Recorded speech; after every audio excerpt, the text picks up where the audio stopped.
The AI hype bubble. I'm here with Supermicro. Supermicro has sponsored our travel, and NVIDIA has gotten me a badge so that I can get in. But I'm talking to the folks around the show floor and the people that are actually buying hardware from Supermicro or planning to deploy Supermicro hardware, or the programmers that are here.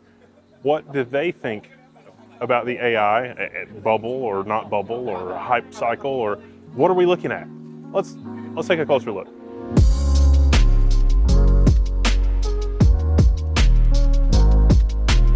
'26 might be the year where AI expectations reset, or we are actually able to collect on some of the promises of AI. I don't really think it's going to be one or the other. With the AI hype bubble, it certainly doesn't help when you have things like DLSS 5.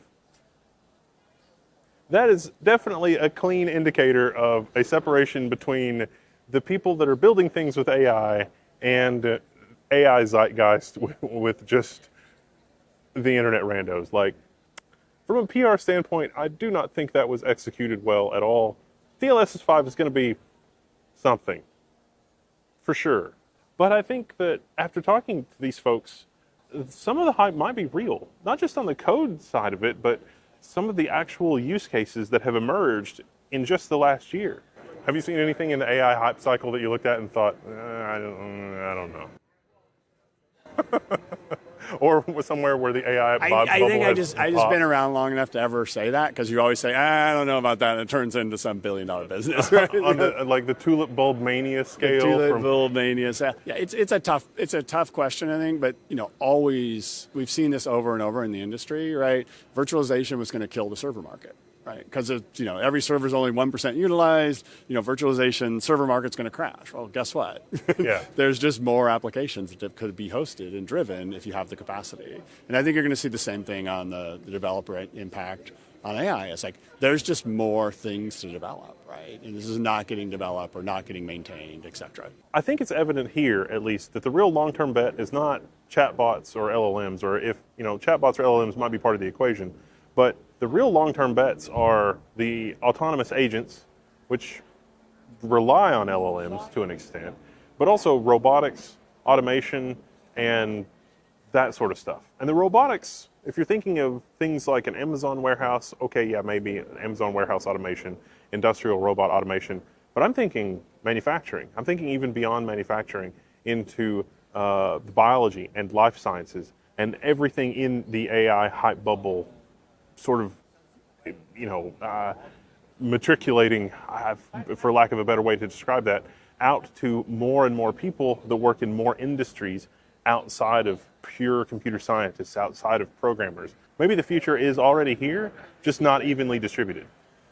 So the macro picture is weird here. Public trust is shaky, but the capital and infrastructure commitment is enormous. That means either a lot of very smart people are massively wrong, or they're underwriting a future that is bigger than better autocomplete.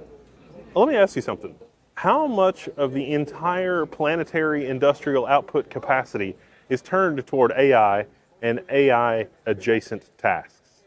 We see that the componentry that goes into building the machines that are under the AI factory umbrella, connectors, widgets, electronics, silicon fabrication, the story is not just TSMC and Samsung. It is a worldwide, global supply chain, an incredibly complicated supply chain. And then the supply chain for building the infrastructure to support that infrastructure.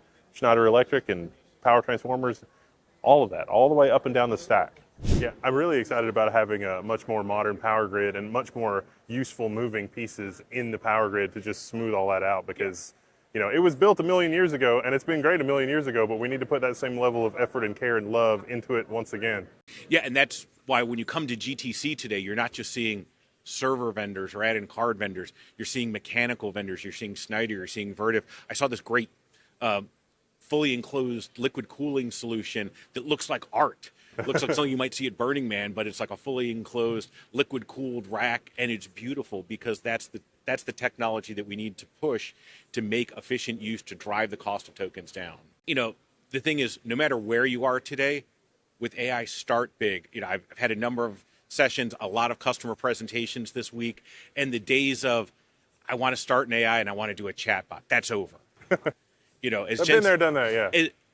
but it's a lot of companies haven't. As Jensen said in the keynote, if you've got software developers and you haven't given them AI coding tools, you're behind. So number one piece of advice, if you're employing software developers and you don't have AI-driven tools, get them that tomorrow. You'll be behind. Number two, think big. Because that idea that you had, the thing that you and I thought about, and it's like, oh, that's cool, but I'm never going to be able to do that. You can probably do it now and try it, and we have a secure way for you to try it. And when it works for you, we have great tools, great people, and great partners to help you scale that idea. I've definitely noticed, we went around the Inception tour, and I've definitely noticed that the friction is like we've got a small team of subject matter experts, and they're able to better, bring what's in their brain into reality a lot easier with these tools. So many Fortune companies that I've talked to said, I now have a small team of agent builders, and it may be 4 or 5 people for 100,000 person plus companies. And what they're super excited about is those 4 or 5 people are still going to be their core agent builders, but so many other people in their operation and engineering departments can now build their own agents. For their production agents, things that need to hit 1 million people, it'll still be those super experts, but now everyone in the business can do something with an agent and be productive. I've definitely seen that in the software side as well. Okay, so if this is a productivity multiplier, what sort of disruptions can we expect, and what sort of effect would it have on the folks that are capable of doing the building? Small teams can ship more, the cost to maintain existing legacy code bases goes down, your existing teams can get to those the backlog of maintenance projects and maintenance tasks. It really changes the economics calculus for a lot of tasks. As you can see, the opportunity here is to take your broadcast, take your media, and translate it into as many languages as possible. To his point, our version of translating is a little bit different. It's not just captions, it's not just audio, but a complete experience with lip sync and everything else. I get really excited as a fan of sports and a fan of sports from different continents and countries. The idea of being able to watch my teams play and hear it in the way I want to hear it is really exciting. Just flipping over to this. Now Jensen speaking German. I don't know if we saw the same demo, but Ian Buck showed off this video generation in real time running on Vera Rubin, and literally change the hair, make her smile, and these real-time prompts, and the video would change in real time. So the compute is getting so much more powerful and faster that you could do real-time video generation on these products. It's going to, having all this extra compute is going to enable use cases that we can't even imagine. It's like when electricity first came out, and when they came out with washing machines, the example people use is they used to plug the washing machine into a light bulb because that was the source connection, of electricity. at the time. As you get more compute into the hands of developers, they're going to create things that we have no idea that are going to blow our minds. I was a little skeptical that the synthetic robot data would be useful until actually talking to people in the lab, and they're like, oh no, we have simulations of the robot using synthetic data, but then we actually have the robots collecting data and synthesizing new data sets, but using real world, a real world experiment, but it runs completely autonomously. So instead of having somebody in a lab doing chemistry, the robot is doing it at 100x scale. And the way it works is that the use cases that are verifiable, like coding, robots, simulating, drug discovery, that's the stuff that's going to be great the next few years. We're going to see massive innovations. People are literally going to find cures because this is stuff that's verifiable, that's perfect for the simulations that GPUs can do. Right? Everyone gets caught up in the sci-fi stuff, but forget that. Think about compute, physical simulation, and what is actually possible with this technology. The Industrial Revolution wasn't just one invention arrives. It was technology plus organizational change plus labor shifts, and that led to productivity gains. There was a social disruption, sure, and there was backlash alongside that growth. stlouisfed.org has a pretty interesting write-up on this, and it's like the fruit and the boom of the impact of the Industrial Revolution on economic growth. And you should check that out because I think it's interesting historical context for what we're seeing now. If we look at this sort of macroeconomically, Linux has already displaced an ungodly amount of proprietary software.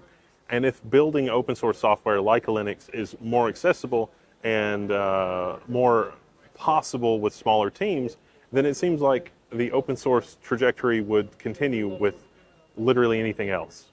There's not much of a software moat anymore for software as a service companies, right? I mean, that's where that would go. Maybe? Probably? I don't know if the backlash around AI is Luddite panic or it's justified. It's probably a little column A and a little column B like everything. But some of that, I think, is underlying uncomfortability with the reality of, oh, this thing that I do that I'm really good at is maybe not quite as special as it once used to be.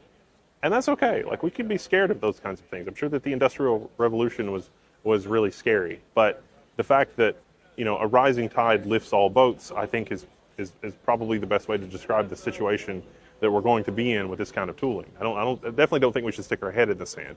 But that doesn't mean that we should, fools rush in where angels fear to tread. It's probably somewhere in the middle, right?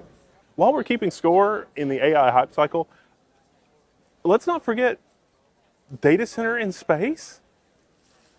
Okay, I mean, it's certainly forward-looking. That's something. Quantum computers, like connecting quantum to this sort of a fabric.